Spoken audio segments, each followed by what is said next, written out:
hôm nào của long spot plug đồ lu áp hạt chua Toyota Camry nè sắp đến nó nên bỏ bé luôn nào của chúng ta lại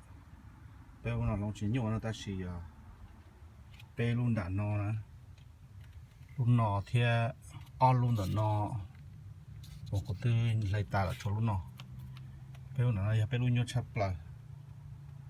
thì vấn đề có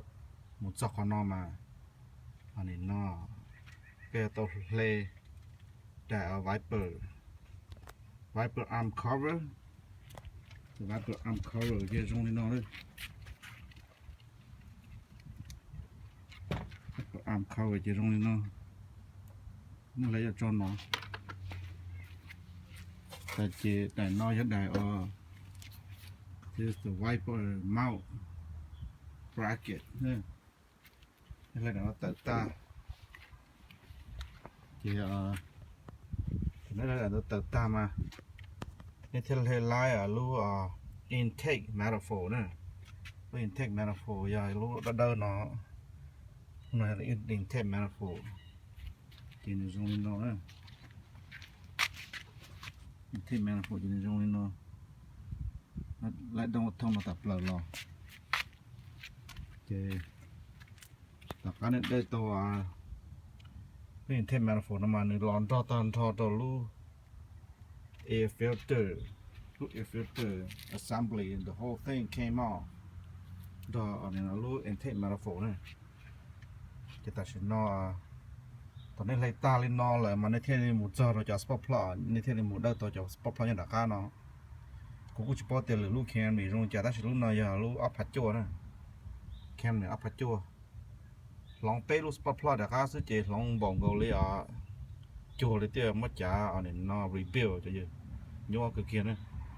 thì sẽ mama sẽ đợi chỉ phút đợt tàu thế thì lên nó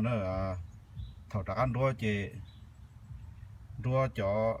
plot ta nó cho chỉ mua cho phải pha đã ăn gì cho chỉ mà đã ăn mua lu intake manifold nó cho cá nó cho lần đua cho tạo cá được ta mà có mà đi đã ăn đua tàu lu air filter đua tàu lu đại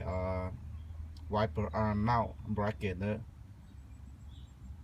mà có mà đua tàu đại đó nó giờ thì có chỉ giờ có chỉ nên nó oli từ họ được qua nó chỉ lúc intake manifold mà nó mà auto gear nhá đã cá mà giờ có chỉ nên nó giờ có số món đại wiper arm mount để cho nó đốt ta nó sát nó chỉ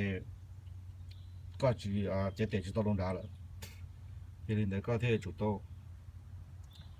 long spot plot ta draw intake manifold ta air filter assembly ta mà các bạn draw đại bracket to wiper arm chỉ mà đi cover đại wiper arm cover ta mà các bạn có mọi everything connect together nữa